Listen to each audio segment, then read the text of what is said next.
وبركاته. وعليكم السلام ورحمة الله. حامدا ونصلي على رسوله الكريم.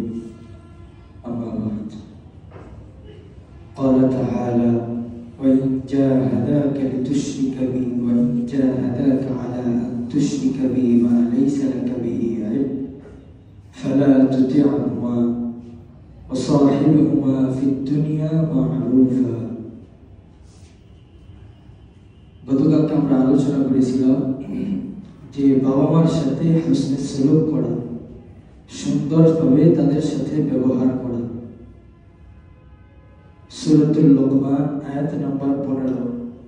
এই আয়াতের মধ্যে আল্লাহ তাআলা বলেন যে তোমরা তোমাদের বাবা মার সাথে ভালো আচরণ করো, তবে কিছু ক্ষেত্রে তোমরা ভিন্ন করো। কোন কোন ক্ষেত্রে? যেমন আল্লাহ তাআলা বলেন ওয়া ইন জাহাদাকা আলা আন তুশরিকা বি মা লাইসা লাকা বিহি ইলম ফালা তুতি'হুমা। যদি কোনো সন্তান মুসলমান হয় আর ওই সন্তানের বাবা অথবা মা তারা কাফের হয়, আর সন্তানকে কাফের মুশরিক ধর্ম গ্রহণ করার প্রতি যদি তারা সন্তানকে উৎসাহ প্রদান করে, তো সন্তান এর থেকে নিজেকে বিরত রাখা, অথবা এমন কিছুর প্রতি তাকে আহ্বান করে যে ব্যাপারে সে তার জ্ঞান নাই, যদি এই কাজটা করে তো হতে পারে এর কারণে তার গুনাহ হতে পারে। তো এই যাবতীয় কাজ থেকে নিজেকে বিরত রাখা, যদিও বাবা মা তাকে এর দিকে আহ্বান করে।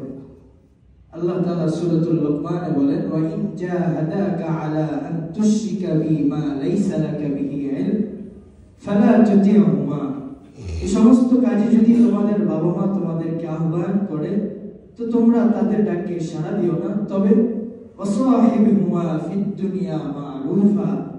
দুনিয়ার জীবনে তোমরা তাদের সাথে ভালো ব্যবহার করো, যদিও তোমাদের বাবা মা কাফের হোক, যদিও তোমাদের বাবা মা ইহুদি হোক, যদিও তোমাদের বাবা মা বিধর্মী হোক, তারপরেও তুমি তোমার বাবা মার সাথে হোসনে সুলুক করো, তুমি তোমার বাবা মার সাথে সুন্দর ব্যবহার করো। কারণ বুখারী শরীফের হাদিস হযরত ইবনে আব্বাস রাদিয়াল্লাহু তাআলা আনহু থেকে বর্ণিত, তিনি বলেন রাসূল আকরাম সাল্লাল্লাহু আলাইহি ওয়াসাল্লাম বলেন, কেউ যদি তাদের বাবা মার দিকে মুহাব্বতের নজরে একবার তাকায়, আল্লাহর রাসূল বলেন বিকুল্লি নজরাতিন হাজ্জাতুন মাবরুরা, প্রত্যেক নজরে আল্লাহ তাআলা তাকে একটা কবুল হজের সওয়াব দান করবেন।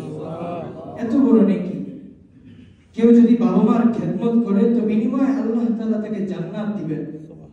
তো সাহাবী আবার জিজ্ঞাসা করলেন, ইয়া রাসূলুল্লাহ, আমি যদি আমার বাবা মার দিকে 100 বার তাকাই তাহলে কি আল্লাহ তাআলা আমাকে 100 বার কবুল হজের সওয়াব দান করবেন?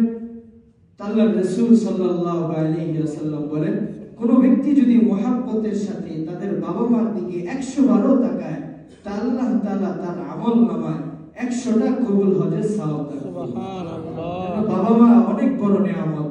আল্লাহ তাআলা যাতে আমাদের সবাইকে বাবা মার কদর করার তৌফিক দান করে, বাবা মার সাথে হোসনে সুলুক সুন্দরভাবে ব্যবহার করার জন্য আল্লাহ তাআলা আমাদের সবাইকে তৌফিক দান করে। দাঁড়িয়ে গেল সুযোগ।